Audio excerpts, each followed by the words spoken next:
Have you ever wondered if you can pick up a graphics card for less than a Big Mac? As a matter of fact, yes you can, because here we have a £2 graphics card off of eBay. Do you want to know what it is? It is the GT640. This bad boy came all the way back from 2012, and even then it was a budget option. We had the GTX 670, 680 at the top of the game, but tucked away was this, the GT640. My particular model came with 1GB of GDR5, which does actually make it a more desirable model. You could get it in a flavour with 2GB of GDR3, but it did not run as well, which is lucky for me, because we're going to get the best out of this graphics card. As for the other specs, it's got 384 CUDA cores. The clock speed in my case is at 900 MHz, but they could be overclocked in some instances, which you're going to really be needing to with such a low power graphics card. But talking about power, it consumes 65 watts, which means there is no external 6-pin connector required, and it draws everything it needs from the PCIe slot, which makes it a fantastic option if you want to do any OEM builds. Maybe your power supply isn't powerful enough and you're on an extremely low budget, of course. Just gonna start talking about the test bench that we have. It's not really a bench, it's inside a computer case. Quite a nice one, as a matter of fact. This is the i9-11900K paired with 64GB of DDR4 running at 3600 MHz. This is obviously overkill, and you'd never pair these two together, but we want to get the most out of this graphics card, and this is the way to do it. Alongside these parts, we have a Corsair RM850E power supply, alongside a Z590 Tough Gaming motherboard. Right, time to get into what you've been waiting for, and that is the benchmarks.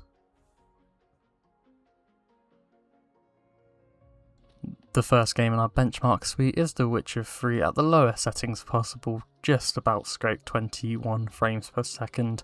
I wouldn't call this playable, and you can see the GT640 is really struggling even in this older game, but it will fare a little bit better in GTA 5, about the same period but much better optimised. 1280x720 lowest settings, and did actually average a really good frame rate, 74 on average, 1% lows down to 60.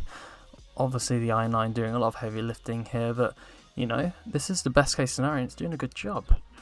Fallout 4 next, low and medium settings, averaged in the mid 30s, 1% lows, did occasionally drop down to 20. This was just the opening stage of the level, so I dare see how bad it gets once you get further into the game. But Fortnite next, 1080p, no upscaling whatsoever, actually averaged 54 FPS on average, which is pretty playable. I had a good time playing this game with a few randoms, and then just trying 75% res, bumped that up to 65 FPS on average, so actually a pretty competitive experience, all things considering. A little bit of a niche game next is Lort at 1280x720, and it's really struggling here. The graphics card isn't meant for this new of a game, even though it doesn't really look that good. Our last benchmark is Counter-Strike 2. In a bot match, averaged ourselves 68 FPS on average, 1% goes down to 44. Quite playable actually. Deathmatch did get those FPS down to about 62, but still a really playable experience. Not quite competitive, but good enough. Synthetic benchmarks scored us 1284 in Firestrike and 487 in Time Spy. Just the fact that it ran Time Spy means it does have some basic DX12 capabilities, which is quite impressive given the age of this graphics card. Unfortunately, Witchfire and Cyberpunk did not run on this setup. The GT640 is just a little bit too old for these particular games, but overall I am actually really happy with the performance of this graphics card, and even if you were to pair this with an old i7 in an old OEM PC, I'm talking an Optiplex with an Ivy Bridge or even Haswell processor, they often have lackluster power supplies. So this isn't actually a bad option if your budget is really tight. Though in our next video we will be revisiting the £69 gaming PC and seeing if we can turn it into a proper mini powerhouse on a budget, of course. But either way, I hope you have enjoyed this video, and maybe the next time you're reaching for a Big Mac, you get yourself a GT640, because there's a lot more enjoyment to be had in my opinion.